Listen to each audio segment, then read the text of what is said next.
नमस्कार, मैं दौलत शर्मा और आप देख रहे हैं यूआईपी न्यूज़। इस समय मैं दिल्ली के लक्ष्मी नगर में मौजूद हूं, जिसको एजुकेशन का हब कहा जाता है। आज मेरे साथ चर्चा में मेरे इस तरफ दो शिक्षक हैं और उस तरफ दो छात्र हैं। आज कुछ सवाल जवाब होंगे एजुकेशन में प्रेशर, माता-पिता की उम्मीद और किस तरीके से जो छात्र हैं वो ज़्यादा ध्यान रटने पर दे रहे हैं या फिर सीखने पर दे रहे हैं, या छात्रों जो अपनी तैयारियों में हैं, जो परीक्षाओं की तैयारी कर रहे हैं, उनके लिए सबसे बड़ी अड़चन क्या है और उनके लिए सबसे बड़ी मोटिवेशन क्या है, इसकी छानबीन आज हम करेंगे। सवाल मैं लाया हूँ, ये सवाल मैं सभी शिक्षकों और जो भी यहाँ पे हमारे स्टूडेंट बैठे हैं दोनों, उनसे पूछेंगे। पहले सबका नाम जानते हैं, आपकी परिचय आपसे कराते हैं और उसके बाद अपनी चर्चा शुरू करते हैं। सर, सबसे पहले आपका नाम बताएं, अपना परिचय दें। मैं परविंदर मिश्रा, मैं 2005 से सीए की क्लासेस ले रहा हूँ और कंटिन्यू अभी तक चल ही रही है। तो करीबन मुझे लगता है अभी तक मैंने 250-300 सीए जो है अपनी स्टडी से बना दिए हैं। जी सर, आपका परिचय। सर, मेरा नाम संदीप कुमार सिंह है। मैं पेशे से चार्टर्ड अकाउंटेंट हूँ और मैं 2007 में सीए क्वालिफाई किया हूँ सर। और आज मैं जो आईसीएआई दिल्ली है, वहाँ जो सीए बन जाते हैं या फाइनलिस्ट हैं उनको ट्रेनिंग देता हूँ मैं आईसीएआई दिल्ली में। आपको बताइए। सर, मेरा नाम अर्पित कौशिक है। सर, मैंने ग्रेजुएशन कंप्लीट कर लिया है। अब मैं क्रिकेट एकेडमी कर रहा हूँ 2022 से और क्रिकेट एकेडमी पे ध्यान दे रहा हूँ। सर, मेरा नाम विशाल शर्मा है और मैं सीए इंटर का एस्पिरेंट हूँ और अभी मेरा मई में एग्ज़ाम भी है सीए इंटर का। देखिए, आप लोग सभी जो है तैयारी कर रहे हो कुछ अपने एग्ज़ाम्स की, और यहाँ टीचर भी आप लोगों के साथ हैं। आज खुल के सवाल जवाब होंगे कि आप क्या सोचते हैं टीचर्स के बारे में, एजुकेशन सिस्टम के बारे में, और टीचर्स क्या सोचते हैं स्टूडेंट्स को लेकर, उनके जो माँ बाप का प्रेशर होता है। बाकी अन्य सवाल हमारे होंगे। सबसे पहला सवाल मैं शिक्षकों से करना चाहता हूँ। जो हमारा सबसे पहला सवाल है कि जो आज के छात्र हैं, क्या उन पर जो पढ़ाई का दबाव है उसके पीछे का सबसे बड़ा कारण आप क्या मानते हैं? वैसे वास्तव में मैं कहूँ शिक्षा कभी भी प्रेशर नहीं होता। जो ये कहा जाता है प्रेशर है, ये गलत बात है, क्योंकि शिक्षा आपके अंदर कोई ना कोई बौद्धिक विकास कर रही होती, आपके अंदर किसी न किसी की योग्यता प्रतिभा को बढ़ा रही होती, स्किल को बढ़ा रही होती है। और जब स्किल आती है तो आदमी को निखरने का मौका मिलता है। जब सोना तपाया जाता है तभी वो अच्छा निखर के बनता है। हीरे को भी अपने आप को हीरे में कन्वर्ट करने के लिए ज़मीन में रहना पड़ता है, कोयले से फिर कहीं जाके वो हीरे में कन्वर्ट होता है। तो ये कह देना कि प्रेशर है, ये गलत होगा। अब बात आती है कि प्रेशर क्यों ले रहे हैं। इसका बहुत बड़ा कारण हो गया है कि हमारे कुछ मीडिया चैनल्स या हमारी कुछ जो मूवीज़ बनती हैं उसमें ये बात बता दी जाती है कि एजुकेशन एक प्रेशर का काम हो गया है। ऐसा नहीं है। एजुकेशन जो दी जा रही है वो आपके विकास के लिए दी जा रही है, जिससे आप अपने विकास के साथ समाज में भी सहभागिता दिखा सकें, आपके स्किल से इनकम को जनरेट कर सकें, अपने परिवार का भरण पोषण कर सकें।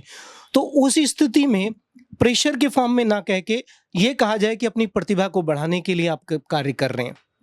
सर, जो अभी उन्होंने तर्क दिया कि प्रेशर के कारण उन्होंने बताए, लेकिन प्रेशर और जो अंक प्राप्त करने की जो होड़ है, उस चक्कर में बच्चे चीज़ों को समझ रहे हैं, अपनी स्किल छोड़ रहे हैं, आपको लगता है? और जो सर ने बोला उस पे आपका क्या तर्क है? सर, जो सर ने कहा प्रेशर ठीक है, लेकिन सर प्रेशर के सेंस में मेरा माइंडसेट कुछ अलग है। सर, प्रेशर मैं तो ये नहीं कहूँगा बच्चे पे होता है, प्रेशर वो माँ बाप पे होता है। माँ बाप पे इसलिए प्रेशर होता है, वो बच्चे के भविष्य को लेके चिंतित होते हैं। उनका एक्सपेक्टेशन होता है मेरा बच्चा अच्छा करेगा, अच्छे मार्क्स से पास होगा, अच्छी जगह जॉब करेगा, उसका फ्यूचर सेफ रहेगा, तो मैं भी निश्चिंत होकर अपना जो मेरा बुढ़ापा है कट पाएगा। क्योंकि एक माँ बाप जो होते हैं वो केवल बच्चों के लिए जीते हैं सर। उनका टारगेट मतलब लाइफ का बस बच्चों को अच्छे लेवल पे देखना होता है सर। माँ बाप का सपना वो बच्चा होता है। देखो सर, माँ बाप प्रेशर केवल इसलिए लेता है कि हमारा बच्चा सेफ रहे, बस वही अपने प्रेशर को वो बच्चे पर प्रेशर नहीं देता, बस बच्चे पे एक एक्सपेक्टेशन के साथ एक गाइड करता है कि बेटा ऐसे करो, और वो उसका बेस होता है उनका एक्सपीरियंस जो उन्होंने फेस किया है, जो संघर्ष किया है एक बच्चे को पैदा करके वहां तक लाने में, कैसे कैसे लाए हैं। तो वो चाहते हैं कि ये सब चीज हमारे बच्चों को ना सहना पड़े, ये बच्चे अपना खुद अपना सेल्फ मेड बने और अपने आप को फ्यूचर में संभाल पाए और बाकी तो बच्चे के ऊपर होता है सर। क्योंकि किसान भी जब फसल लगाता है तो वो भी मान के चलता है कि जो मैंने बीज बोए हैं बड़ा होगा, फिर ये पौधे में कन्वर्ट होगा, फिर पेड़ बनेगा, फिर इससे फल मिलेगा। तो अगर ये कहे कि किसान ने प्रेशर डाल रखा है वहाँ पे बनने के लिए, तो ये गलत बात है। माँ बाप प्रेशर की फॉर्म में नहीं बल्कि आपसे एक एक्सपेक्टेशन की फॉर्म में लेके चल रहे हैं, जिससे आप अपने लिए भी कुछ कर पाते हैं, उस परिवार के लिए, समाज के लिए, राष्ट्र के लिए भी कर पाते हैं। और जहाँ पे आशाएं खत्म हो जाती हैं वहाँ पे आदमी जानवर हो जाता है। अगर आपके लिए माँ बाप ने शिक्षण पे खर्च किया है, आपके रख रखाव पे, आपके पालन पोषण पे, तो उसको भी तो आशा के रूप में कुछ चाहिए ना। और वो कब होगा? जब आप कुछ अच्छा बन पाएंगे, जब आप अच्छा कर पाएंगे। और ये अंकों की लड़ाई नहीं है, ये आपकी योग्यता को निखारने की लड़ाई है। क्योंकि हर व्यक्ति को तो इंजीनियर नहीं बनाया जा सकता ना। अगर आप में टैलेंट है तब आप इंजीनियर बनेंगे, तब आप डॉक्टर बनेंगे। तो वो प्रेशर नहीं, एक एक्सपेक्टेशन है, वो आपके लिए भी जरूरी है, तभी आदमी निखर के आ सकता है, अन्यथा नहीं आता। कहते हैं ना कि अगर आपको 100 नंबर चाहिए तो आप 120 के लिए प्रयास करें, तब कहीं जाके 100 नंबर आ पाएंगे। तो ये तरह का हमारा मोटिवेशन होना चाहिए, इस तरह के हमारे जो एफर्ट्स हैं वो होने चाहिए। इसे प्रेशर का नाम ना दिया जाए, बल्कि ये कहा जाए कि अपनी प्रतिभा को निखारने की बात कही जा रही है। मैं आप लोगों से पूछना चाहूँगा कि कितने राजी हैं आप लोग इन दोनों जो सर हैं जो आपके, उनके बयान से, और आप क्या देखते हैं कि सबसे ज़्यादा प्रेशर आप लोगों पर कौन बनाता है? कोचिंग, स्कूल, या फिर माता पिता? सबसे बड़ा प्रेशर क्या है? कभी कोचिंग नहीं बनाते और ना ही मम्मी पापा बनाते हैं। इस प्रेशर जो बनता है वो बच्चे की एज का बनता है कि एक एज तक, एक लिमिट तक अगर हम कामयाब नहीं हो पाते हैं तो हमारी पॉपुलेशन इतनी है कि इतना संघर्ष है, इतना सब कुछ है कि वहाँ तक पहुँचते पहुँचते ही हमारी एज उतनी हो जाती है कि ऑटोमेटिकली प्रेशर बन जाता है। तो सर इसी वजह से हमको एक टाइम के रहते रहते ये सब अचीव कर लेना चाहिए, जिससे कि उतना प्रेशर ना बन पाए। ये सब चीज़ें प्रेशर नहीं बनाती है सर। कभी टीचर स्कूल में होते हैं तो एक लिमिट होती है कि 12th क्लास तक हमें पढ़ाई करनी है, उसके बाद आगे बढ़ेंगे। फिर कोचिंग में जाते हैं, टीचर आते हैं, पढ़ाते हैं, चले जाते हैं, मोटिवेशन देते रहते हैं टीचर्स वगैरह, जितना मतलब उनको जितना वो समझते हैं। मम्मी पापा होते हैं, मेरे तो ऐसे है कि उनको उतना पता नहीं है, उनको बस यही पता है कि एक टाइम पे पैसे भेजने हैं, बच्चा कभी उदास लगे तो उसे समझा देना है, बस इतना ही है। अच्छा, जैसे आपने बताया कि अगर आपको ज़्यादा ये पता नहीं है कि आप क्या कर रहे हो, जी सर। तो स्ट्रीम आपकी खुद की चुनी हुई है जी सर। जिसमें आप अभी पढ़ रहे हो, जी तो इसमें लगता है आपको कि कोचिंग सेंटर होना जी वही अच्छा प्रदर्शन करा सकता है, या आप स्वयं भी पढ़ें या कुछ और विकल्प चुनें, वो अच्छा प्रदर्शन देगा?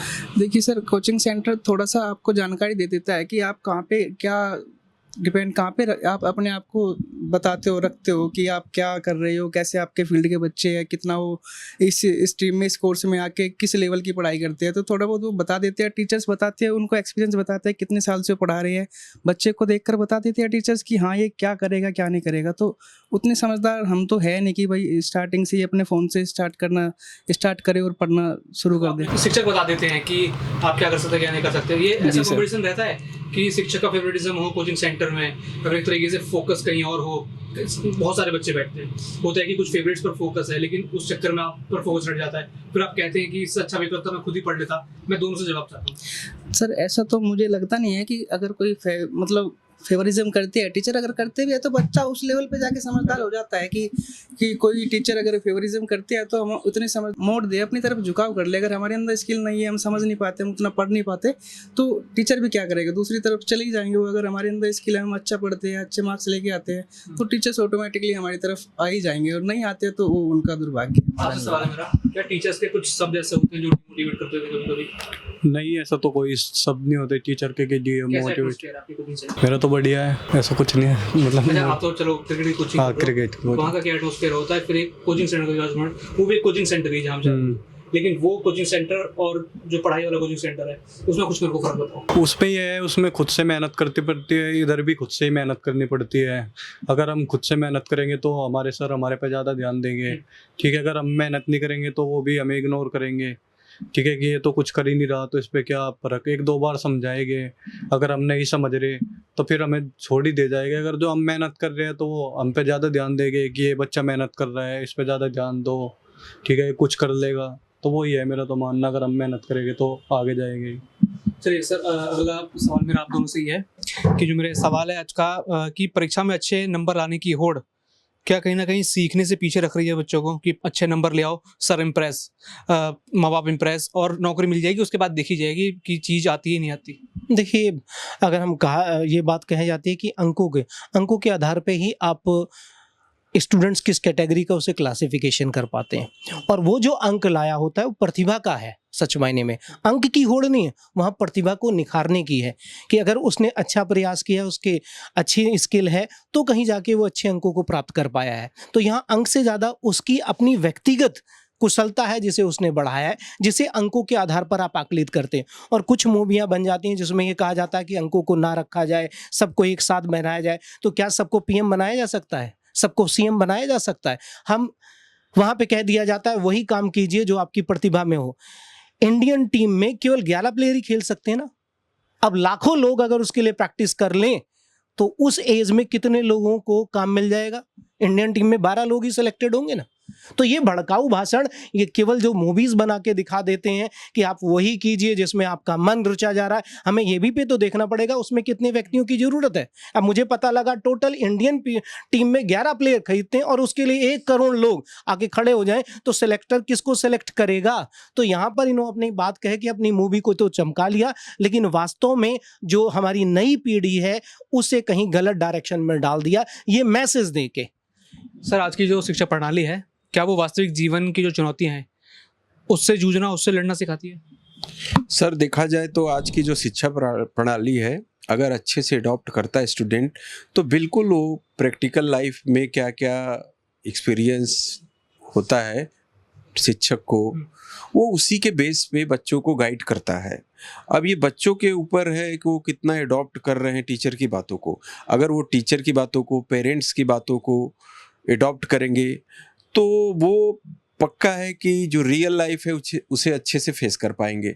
बट सर अगर मान लो बच्चा है, वो टीचर और पेरेंट्स, सर उनकी टीचिंग तो स्टार्टिंग हो जाती है उनके चाइल्डहुड से, उनके घर से ही शिक्षा उनका शुरू हो जाता है। केवल एकेडमिक शिक्षा ही शिक्षा नहीं होता सर, नैतिक शिक्षा भी शिक्षा होता है। जन्म लेते ही बच्चों को शिक्षा दिया जाता है। जैसे छोटा सा एग्जाम्पल, अगर मान लो सर एक बच्चे को लेके एक छोटे से आप होटल में गए हो, वहाँ बैठे हो, बच्चे को एक आपने चॉकलेट दे दिया और बच्चा खा के और उस जो भी चॉकलेट का रैपर होता है जो भी फेंक दिया ऐसे ज़मीन पे, और फिर आप बिंदास होके आ गए, तो बच्चों ने कुछ सीखा नहीं। बट अगर पेरेंट्स उसको कहता नहीं बेटा इसको उठाओ और इसे ले जाके डस्टबिन में डालो, वो वहीं से सीखना स्टार्ट कर देगा। तो ये छोटी छोटी बातें कब बड़े लेवल पे उस बच्चे को निखार देती है ये किसी को पता नहीं चलता।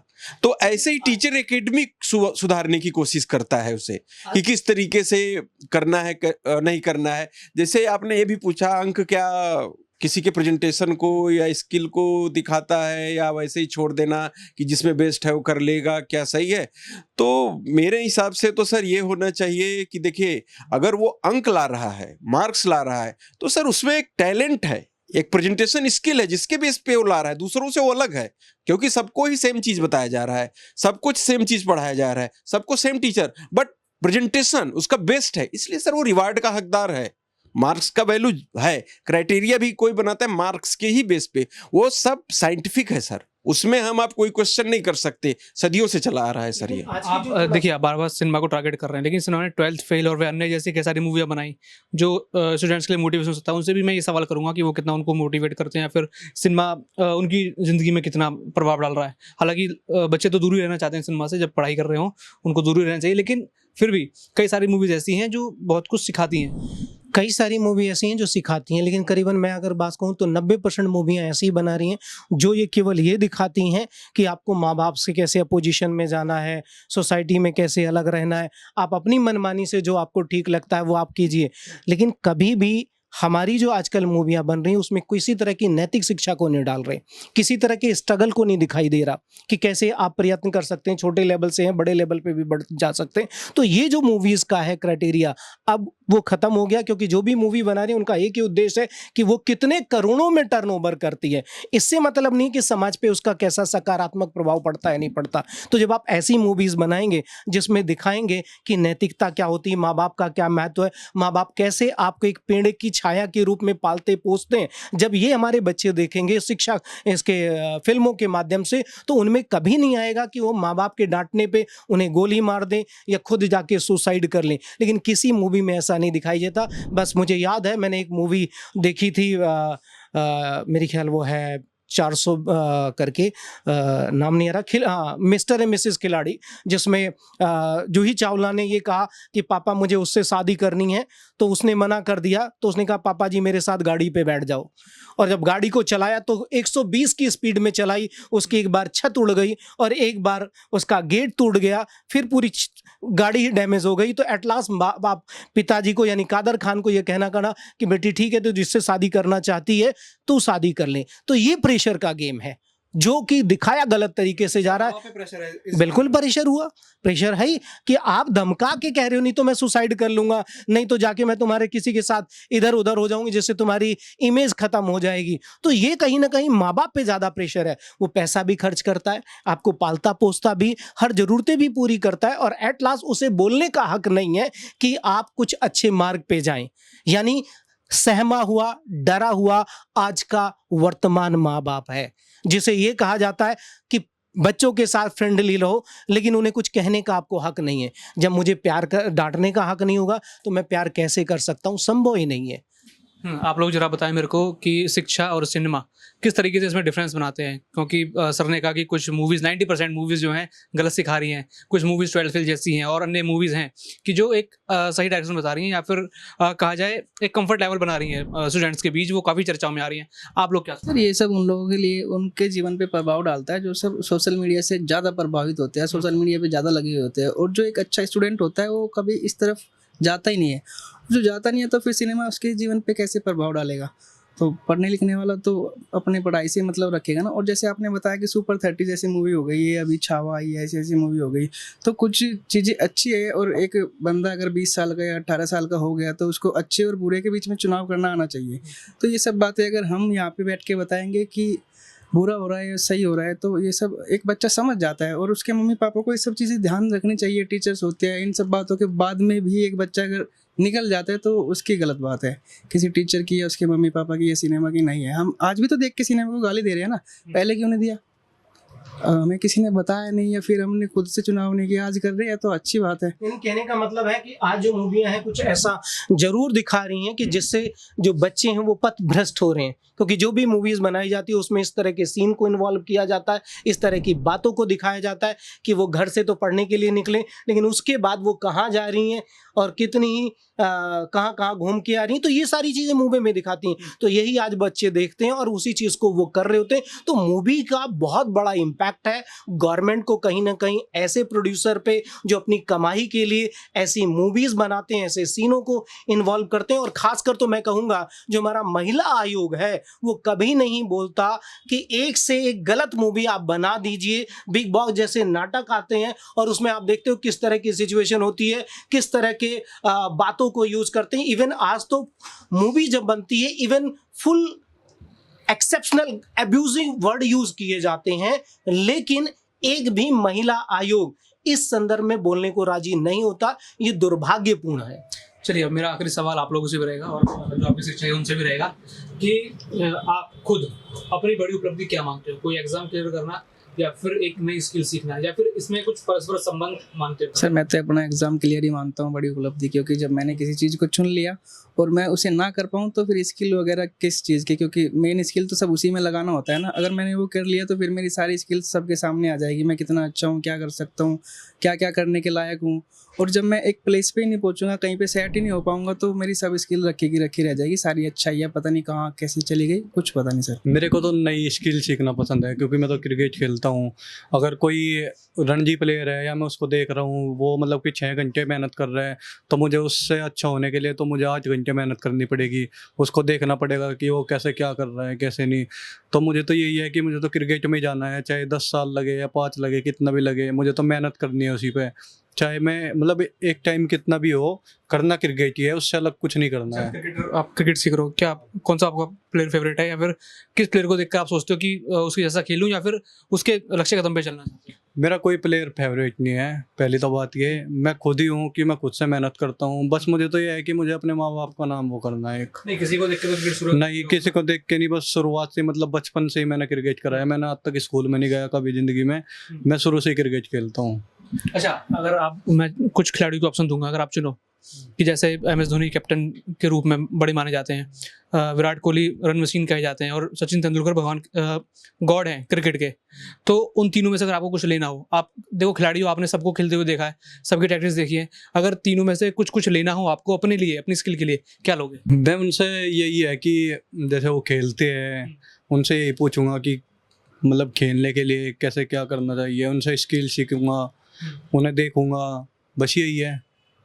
और खुद से प्रैक्टिस करूंगा, मेहनत करूंगा। शॉर्ट्स पर बेसिस है, क्लास पर, कि बस बॉल दिखी उड़ा के मारो तो आग बंद करके? नहीं, क्लास पे है, बॉल से तो है नहीं कि वो तो फिर वो ही हो गया ना। और जो आजकल का क्रिकेट हो रहा है, जो हम IPL देख रहे हैं, 200-250 रन बन रहे हैं एक इनिंग में, वो तो वो है ना, बन रहे हैं, बस वो हाँ। खेल रहे हैं। ये तो है नहीं कि वो मेहनत कर रहे हैं ना, जब भी तो बना रहे हैं। ये तो है नहीं कि तुक्का लग रहा है।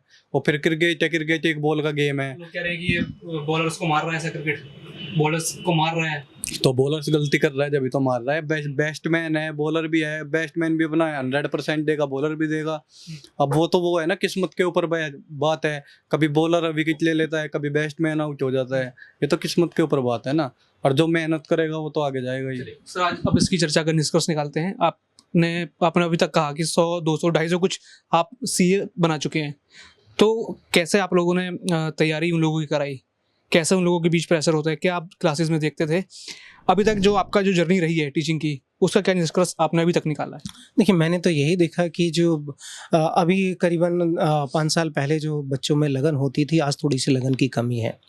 तो वो लगन पैदा होनी चाहिए बच्चों में। और शिक्षा तब ग्रहण हो पाती है जब आपको अपने टीचर्स के लिए, अपने माँ बाप के लिए, अपनी सोसाइटी के लिए एक रिस्पेक्ट होनी चाहिए। तो जब आप जा रहे हैं तो अपने टीचर को में एक रिस्पेक्ट देखें कि हाँ, उससे मुझे कुछ अचीव होने वाला, तब आप सीख पाएंगे। दूसरी बात आती है कि किस तरह से करना चाहिए उन्हें कभी नहीं मानना चाहिए कि एजुकेशन एक प्रेशर के रूप में। जैसे हम किसी से मोहब्बत हो जाती है तो बड़ा मिलने का मन करता है, उससे बड़ी एक्साइटमेंट हो जाती है। उसी मोहब्बत के रूप में आप अपनी किताबों को लीजिए ना, उससे भी लगाव करके देखिए, प्यार करके देखिए, आपको कहाँ से कहाँ पहुँचा देगी। समाज में जो कोई आपको जान नहीं रहा होगा, वो आपको जानने लग जाएगा, आपकी प्रतिभा निखर के आ जाएगी। तो मोहब्बत तो कहीं पर भी की जाती है, लेकिन मोहब्बत करने का तरीका बस अलग होना चाहिए कि आप उससे कीजिए जो आपको कुछ दे सकता है। तो इस आधार पे अगर बच्चे करेंगे तो कभी उन्हें नहीं लगेगा एजुकेशन जो है हमारी प्रेशर का काम कर रही है। दूसरा, और आज की थोड़ा सा एजुकेशन जो गवर्नमेंट भी बनाती जा रही है, उसमें नैतिक शिक्षा का पतन करती जा रही है। वहाँ जहाँ पे भी पढ़ाई की जाती है, बच्चों को एक ही बताया जाता है कि आपको कमाना कैसे है। वो कभी नहीं बताते कि आपको अपने परिवार, अपने समाज, अपने राष्ट्र के लिए किस तरह से नैतिक मूल्यों के आधार पर अपने कर्तव्यों का निर्वाह करना चाहिए। तो इस तरह के पाठ्यक्रमों को भी सरकार को लागू करना चाहिए, जिससे पैसे की होड़ ना रहे, बल्कि उनके जीवन में उनका परिवार, उनका समाज, उनका राष्ट्र भी उसमें शामिल हो, क्योंकि राष्ट्र ने, परिवार ने, समाज ने भी उनको कुछ दिया हुआ है। वही क्या निष्कर्ष आप निकालते हैं अभी तक, जो आपने अभी तक देखा है, जो बच्चों को पढ़ाया आपने? सर देखिए, हमने जो देखा है, मेरे हिसाब से तो देखो सर, ये पूरी तरीके से बच्चों के कंट्रोल में है कि वो अपने फ्यूचर को किस तरीके से बनाते हैं। हमने देखा अच्छे बच्चे भी और एवरेज बच्चे भी, बिलो एवरेज बच्चे भी, क्योंकि हमारी क्लासेस में तीनों लेवल के बच्चे होते हैं। ठीक है सर, और हम एक जैसा गाइडेंस देते हैं। तो बच्चों पे प्रेफर करता है कि वो पॉजिटिव तरीके से कैसे गाइडेंस को यूटिलाइज कर रहे हैं, वो डिपेंड करता है। कोई अच्छे से यूटिलाइज कर लेता है और कोई अच्छे तरीके से नहीं यूटिलाइज करता। कोई क्लास में बच्चा किस तरीके से जीता है, और केवल क्लास में नहीं, उसका पर डे का लाइफ स्टाइल सर उसका फ्यूचर होता है। कुछ इसके लिए स्पेशल नहीं करना होता है बच्चों को सर, उनका लाइफ स्टाइल डेली का क्या है, वही उनका फ्यूचर है। वही रिजर्व होते होते, अगर सर एक अपने लैंग्वेज में, चार्टर्ड अकाउंटेंट के लैंग्वेज में मैं बताऊं कि जब कोई कंपनी सर बनती है जिस डेट पे, ठीक है, तो उनका एवरेज फाइनेंशियल ईयर 1 साल का बनता है सर। अब मान लो कंपनी बन गई, उनका अकाउंटिंग ईयर होता है 1 अप्रैल से लेके 31 मार्च, ठीक है, 1 साल 12 महीने का पीरियड होता है। तो कंपनी सर एक अपना टाइम टेबल बनाती है कि 8 घंटे काम होगा, 24 घंटे में 8 घंटे काम होगा। अब सर देखिए, कंपनी के पास मान लीजिए एक ऑर्डर आ गया कि आप हमें 600 यूनिट, ठीक है, आप हमें इस ईयर के एंड तक सप्लाई करना हो। फर्स्ट डे ऑर्डर आ गया। अब देखिए सर, समझिएगा, कंपनी के ऊपर ये आ गया कि 600 और हमारे पास 365 दिन है। एक तो कंपनी के पास ऑप्शन है कि हम क्या करेंगे, लास्ट के 2 महीने में 300 यूनिट प्रोड्यूस कर देंगे, 600 हो जाएगा। और एक है कि हमारे पास 12 महीने का टाइम है, ठीक है, और 25 यूनिट रोज करें। अब सर आप अपने कॉमन सेंस बताओ, रोज 25 यूनिट में प्रेशर है कि एक महीने में, मतलब एक महीने में मतलब 25 या एक महीने में 300, काफी डिफरेंस हो गया। तो छोटा हो जाएगा टारगेट और डेली हो जाएगा, उस पर कोई प्रेशर नहीं होगा और उनका काम डेली बेसिस पे होता चला जाएगा। ना तो कंपनी पे प्रेशर आएगा, 8 घंटे ही काम करना पड़ेगा और उनका काम टारगेट फुलफिल हो जाएगा, कंपनी को पता ही नहीं चलेगा। बट कंपनी ने कहा नहीं, 10 महीने काम नहीं करना, लास्ट के 2 महीने काम करना है। अब सर 24 घंटे काम करना होगा, एक तो एक्स्ट्रा लेबर चाहिए, एक्स्ट्रा मटेरियल चाहिए, सब कुछ एक्स्ट्रा चाहिए, और सर ओवर टाइम करना होगा, प्रेशर आ जाएगा, मशीन ब्लास्ट होने का डर होगा, लेबर बीमार होने का डर होगा, हर तरीके से मतलब वो प्रेशर आ जाएगा। फिर उस केस में क्या होगा कि हो सकता है वो पूरा ना हो पाए, लेकिन अगर वो डेली करेगा तो पूरा हो जाएगा। तो वही बच्चे के लाइफ स्टाइल के साथ है, अगर वो डेली अपना परफॉर्म कर रहा है, जो उसका टारगेट है फुलफिल हो रहा है, अपने आप मिल जाएगा।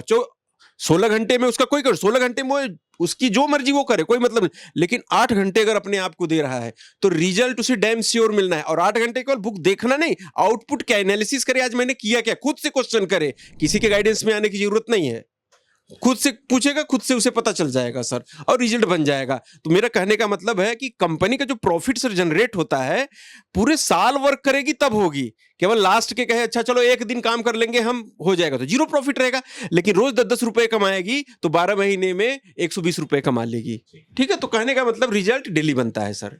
आप दोनों क्या सोचते हैं इसके बारे में कि अब तक जो आपने लाइफ जी, स्टूडेंट लाइफ, उसके बारे में क्या सोचते हैं, और भी क्या लगता है फिर आगे क्या रहेगा आप लोगों का, क्या मकसद है ये सब? तो यही है कि मेरा 2027 तक सीए कंप्लीट हो जाए। और ये कैसे होगा, क्यों होगा कि एक मतलब क्या होता है, कुछ भी टफ नहीं होता, कोई भारी नहीं होता, कोई इजी नहीं होता, सब चीज़ जो होती है वो डिसिप्लिन से होती है। अगर किसी ने डिसिप्लिन अपना लिया, एक टाइम को सेट कर लिया अपने टारगेट को अचीव करने का, और वो रोजाना उस टारगेट को अचीव कर रहा है, तो वो आराम से कर लेगा।